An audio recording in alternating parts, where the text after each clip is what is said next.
regarde quoi, tonton?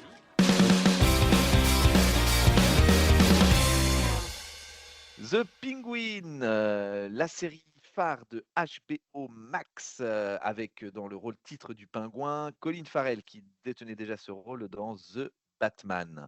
Alors, qu'est-ce que tu peux nous dire de cette série? Fais-nous un petit peu le pitch? Alors, ça commence, après, la fin du film, donc avec, Mmh. Pattinson.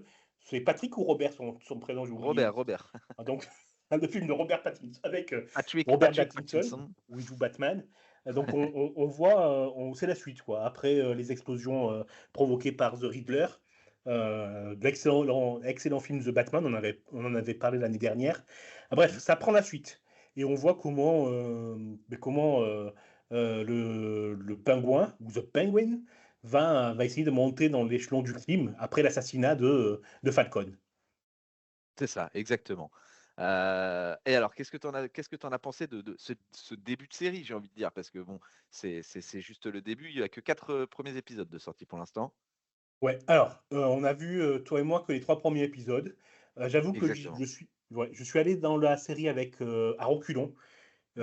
Parce que j'avais lu, comme quoi c'était pas vraiment un super-héros, c'était plus ça en est plus du côté de The Wire et ce genre de film un petit peu de séries un petit peu, sur la pègre et cetera, et c'est pas des séries que j'aime particulièrement, même si elles ont, leur qualité. Mais, alors, moi j'ai adoré la série. Je me suis laissé happer, direct et par, les personnages et par les rebondissements. Il y a vraiment des gros rebondissements au fur et à mesure des épisodes.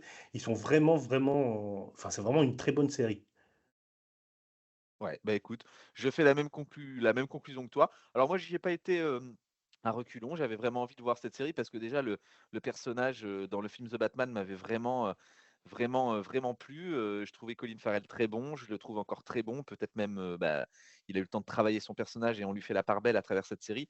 Donc je trouve, vraiment le jeu d'acteur bon, je trouve l'intrigue, vraiment intéressante, et des petits rebondissements qui sont assez sympas.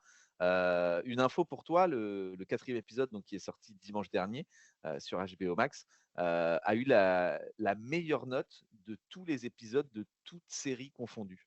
Donc voilà, donc vraiment, on n'a pas encore vu, c'est vrai, cet épisode, mais apparemment c'est un épisode phénoménal. Bon, mais ça met à la bouche.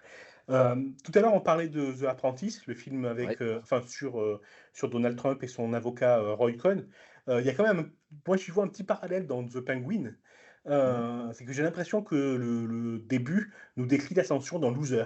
C'est-à-dire que, le pingouin, c'est le loser donc que tout le monde sous-estime, que personne ne voit venir, qui est moqué par, l'intelligentsia, donc là, celle de la pègre, et qui va monter, les échelons à coups de crosse, j'ai envie de dire.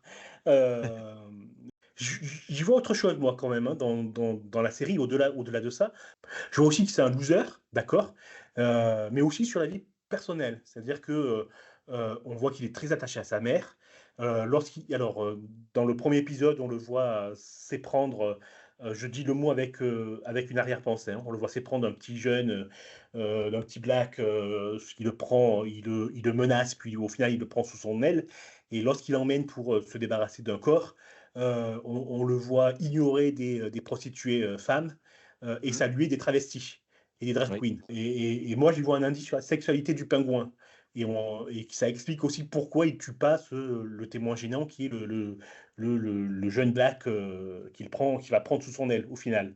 Ah, je sais pas parce que derrière après, on voit quand même qu'il entretient une relation amoureuse avec une prostituée qui est tout sauf une travestie. Oui, effectivement. Je pense que c'est plus l'image qu'a voulu renvoyer le réalisateur, plus au fait de l'aspect du pingouin, qui est, complètement en marge de ce que va attendre une société, sur le corps doit être comme ça, l'homme doit être comme ça, et bah, du coup, c'est plus un parallèle en disant, bah, que lui, bah, forcément, il se lie plus facilement d'amitié avec des gens qui sont comme lui, en marge des attentes, physiques d'une société. Super, je valide ta réponse parce que je pense que c'est toi qui as raison pour le coup. Effectivement, tout à fait. Donc Bref, voilà. une super série. Voilà, une super série, alors moi, il y a quand même un petit truc qui m'a chafouiné, bah, c'est justement l'origine du pingouin. On voit qu'il a une mère, dont il est, totalement, c'est pareil, épris, hein, il vit pour sa mère, Il dit même à tout le monde, qu'elle est décédée parce que je pense qu'il veut la protéger. Si jamais, ça part mal, faut pas que quelqu'un sache qu'elle soit en vie et que potentiellement il puisse lui arriver du mal. Mais on est quand même très, très loin de l'origin story du pingouin, d'un homme qui a été abandonné, justement par sa famille et qui a souffert de ça. Ouais, et c'est pas plus mal. Je trouve que ça ajoute à son côté loser du début.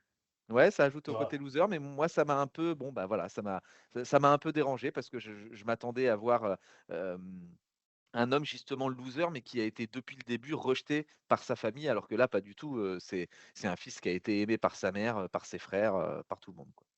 Ouais, aimé par sa mère, on peut chipoter, hein, parce qu'elle lui dit quand même que c'est une merde, quoi, hein, une petite, elle lui dit: «Tu es une petite tu un faggot», en gros, «Tu es une pédale».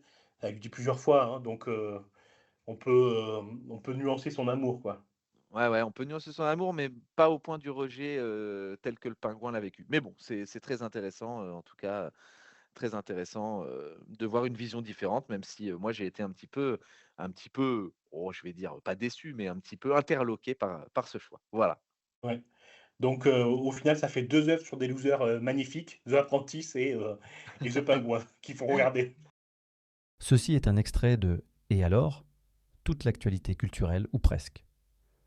Écoutez l'intégralité de l'émission disponible sur toutes les plateformes de streaming audio ou sur notre site internet lanuitdudimanche.fr. Merci.